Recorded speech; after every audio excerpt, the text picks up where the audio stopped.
ಚೆಲ್ಲಿದರು ಮಲ್ಲಿಗೆಯ ಅಂದಾದ ಚಂದದ ಮಂದಾರ ಮಗುವಿಗೆ ಚೆಲ್ಲಿದರು ಮಲ್ಲಿಗೆಯ ಅಂದಾದ ಚಂದದ ಮಂದಾರ ಮಗುವಿಗೆ ಚೆಲ್ಲಿದರು ಮಲ್ಲಿಗೆಯ. ಆನಂದ ಜಯನ ಪದ್ಮನಾಭ, ನಾವೇನ್ ಮಾಡ್ತಿದ್ದೀವಿ? ಭಜನೆ ಮಾಡ್ತಿದ್ದೀವಿ. ಅದು ಗೊತ್ತಿದೆ, ಆದ್ರೆ ಅದ್ರ ಬದಲು ಏನಾದ್ರೂ ಆಟ ಆಡ್ಬೋದಲ್ಲ? ಅತ್ತೆ ನೀವ್ ಯಾರ ಜೊತೆ ಆಟ ಆಡ್ತೀರ ಅತ್ತೆ? ಶಿಕ್ಷಣವಿಲ್ಲ, ನಾನು ಐಶು ಜೊತೆ ಆಟ ಆಡ್ತೀನಿ ಅಂದ್ರೆ. ಇಡೀ ರಾತ್ರಿ ಭಜನೆ ಕೇಳ್ಕೊಂಡು ಮಗು ಮುಖ ನೋಡು ಹೆಂಗಾಗಿದೆ, ಅಯ್ಯೋ ಅಯ್ಯೋ ಕಣ್ಣೆಲ್ಲ ಕೆಂಪಾಗಿದೆ, ಆಟ ಆಡಿದ್ರೆ ಸ್ವಲ್ಪ ಎಚ್ಚರವಾಗಿರ್ತಾಳೆ ಅಂತ ಹೇಳಿದೆ. ಏನು ಬೇಡ ಐಶು, ನಾನು ಮಲಗಿಸ್ಕೋತೀನಿ, ನೀವು ಭಜನೆ ಶುರು ಮಾಡಿ. ಮಲಗಿಸ್ಕೊಳವ, ನೀವು ಭಜನೆ ಮಾಡಿ. ರೆಡಿ. ಎಲ್ಲೇ ಇದ್ದರು ಬಾರಯ್ಯ ಭಕ್ತರ ಸಲಹುವ ಗುರುವರ್ಯ. ಎಲ್ಲೇ ಇದ್ದರು ಬಾರಯ್ಯ ಭಕ್ತರ ಸಲಹುವ ಗುರುವರ್ಯ.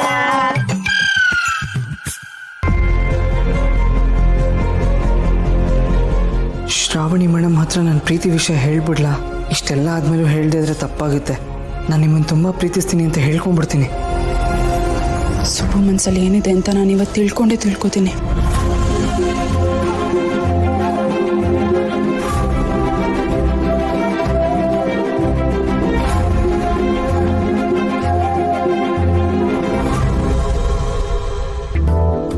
ಯಾಕೆ ಮೇಡಮ್ ಒಂಥರ ನೋಡ್ತಿದ್ದೀರಾ? ಒಂಥರ ಅಂದರೆ ತಿನ್ನೋ ಹಾಗೆ. ನನ್ನ ನೋಟ ಹಾಗಿದ್ಯಾ? ಯಾಕೆ ಬರ್ತಿದ್ಯಾ? ಅದು ಫೋನಲ್ಲಿ ರೂಮಲ್ಲಿ ಫೋನ್ ಚಾರ್ಜ್ ಹಾಕಿದ್ದೀನಿ, ಅದು ಚಾರ್ಜ್ ಜಾಸ್ತಿ ಆಗಿದೆ ಅನ್ಸುತ್ತೆ, ಬಿಸಿ ಆಗಿಬಿಟ್ಟಿದೆ ಅನ್ಸುತ್ತೆ, ಅದಕ್ಕೆ ಬೇರ್ತಾ ಇದ್ದೀನಿ. ಸುಬ್ಬು,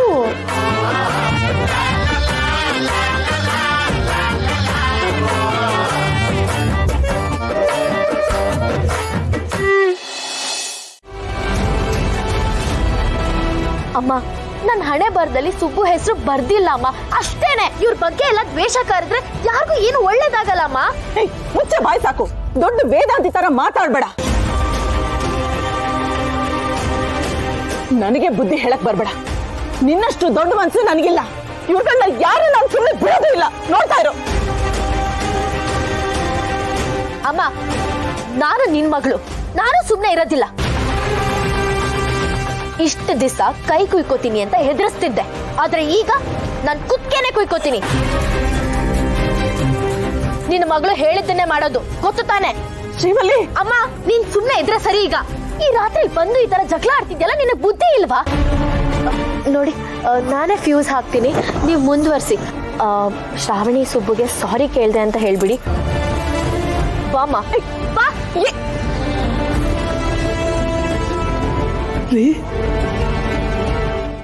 ಯಾಕೆ ಸುಬ್ಬು ಕಣ್ಣು ಮುಚ್ಕೊಂಡಿದ್ಯಾ?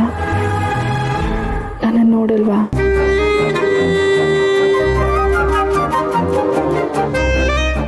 ಹಾಗೇನಿಲ್ಲ, ಅದು ಉಸಿರಾಡಕ್ಕಾಗ್ತಿಲ್ಲ. ನೀವು ಬಿಟ್ಟರೆ ಉಸಿರಾಡ್ತೀನಿ, ಉಸಿರಾಡಕ್ಕಾಗ್ತಿಲ್ಲ.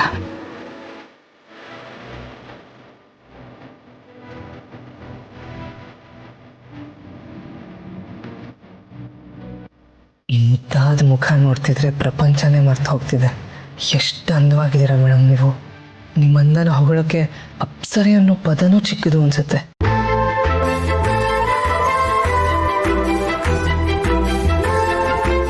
ಈಗ ನೀನು ಯಾಕೆ ನನ್ನ ಹಂಗೆ ನೋಡ್ತಿದ್ಯಾ? ನೀವೇ ನೋಡಿ ಅಂತ ಹೇಳಿದ್ರಲ್ಲ ಮೇಡಮ್.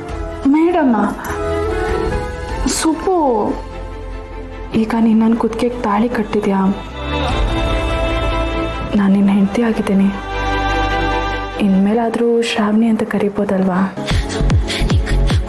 ಮೇಡಮ್, ನಾನು ನಿಮ್ಮನ್ನ ಕಷ್ಟ ಆಗುತ್ತೆ. ಏನು ಕಷ್ಟ ಆಗುತ್ತೆ? ಏನಿಲ್ಲ. ಮತ್ತೆ ಕರಿ ಶ್ರಾವಣಿ ಅಂತ.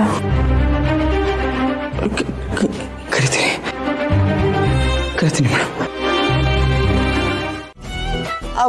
ಮೇಡಮರೇ ನೋಡಿ, ನನಗೆ ನಿಮಗೆ ತೊಂದರೆ ಕೊಡೋ ಉದ್ದೇಶ ಇರಲಿಲ್ಲ. ನನಗೆ ಹೊರಗಡೆ ಮಳೆ ಜೋರಾಗಿ ಬರ್ತಾ ಇದೆ. ಆ ಮಳೆಯಲ್ಲಿ ನಾನು ನೆಂದ್ರೆ ನನಗೆ ನೆಗಡಿ ಆಗುತ್ತೆ. ನೆಗಡಿಯಾಗಿ ಅಕ್ಷಿ ಬರುತ್ತೆ. ಅಕ್ಷಿ ಬಂದ ಮೇಲೆ ಮೂಗು ತುಂಬಾ ಸೋರುತ್ತೆ, ಕೆಮ್ಮು ಬರುತ್ತೆ. ಆಮೇಲೆ ಇಡೀ ದಿನ ಮೂಗು ಸೋರೋದಕ್ಕೆ ಶುರುವಾಗುತ್ತೆ. ಒರೆಸ್ಕೊಂಡು ಸಾಕಾಗಬೇಕು. ಈಗ ಡಾಕ್ಟರ್ ಹತ್ರ ಹೋದ್ರೆ ಮೂಗು ತೆಗಿಬೇಕು ಅಂದ್ಬಿಡ್ತಾರೆ. ನೋಡಿ, ಅವ್ರ ವಿಚಾರ ಅಂದ್ರೆ ನಂಗೆ ಬಹಳ ಇಷ್ಟ. ಇವ್ರ ವಿಚಾರದಲ್ಲಿ ತೋರ್ಸೋಕೆ ಅಂತ ಒಂದು ಮೂಗು ಬೇಡವಾ ಮೇಡಮರೇ? ಅದಕ್ಕೋಸ್ಕರ ನಾನು ಮೂಗು ಉಳಿಸ್ಕೊಳ್ಳೋಕ್ಕೋಸ್ಕರ ಬಾಗಿಲು ತಕೊಂಡು ಬಂದ್ಬಿಟ್ಟೆ. ಪೂರ್ಣಿಮರೇ, ಅದು ಹೊರಗೆ ಮಳೆ ಬರೋ ಹಾಗಿತ್ತು. ಅದಕ್ಕೆ ಕಾಂತಮ್ಮನವರು ಬಾಗಿಲು ತೆಗೆದು ಒಳಗೆ ಬಂದ್ಬಿಟ್ರು. ದಯವಿಟ್ಟು ಕ್ಷಮಿಸ್ಬಿಡಿ. ಅಯ್ಯೋ ಪರವಾಗಿಲ್ಲ ಮಾವ. ಮಳೆಯಲ್ಲಿ ನೀವು ಆಚೆ ಇರೋದು ಸರಿಯಲ್ಲ ಮಾವ. ಪರವಾಗಿಲ್ಲ ಬಿಡಿ, ಒಳ್ಳೇದೇ ಆಯ್ತು ನೀವು ಒಳಗೆ ಬಂದಿತ್ತು. ಕೇಳಿಸ್ಕೊಂಡ್ರಂತ ಶೇನ ಮೇಡಮ್ ಅವರು ಕರೆಕ್ಟ್ ಆಗಿ ಹೇಳಿದ್ರು. ಥ್ಯಾಂಕ್ ಯು ಮೇಡಮ್ ರೇ. ಈಗ ಒಳಗಡೆ ಹೋಗಿ ನಾನು ಬೆಚ್ಚಗೆ ಹೊದ್ಕೊಂಡು ಮಲ್ಕೊಂಡು ಕನ್ಸಲ್ಲಿ ಪಾಚನೆ ಮಾಡ್ತೀನಿ. ಹರಿನೋ ಮಾವಿ.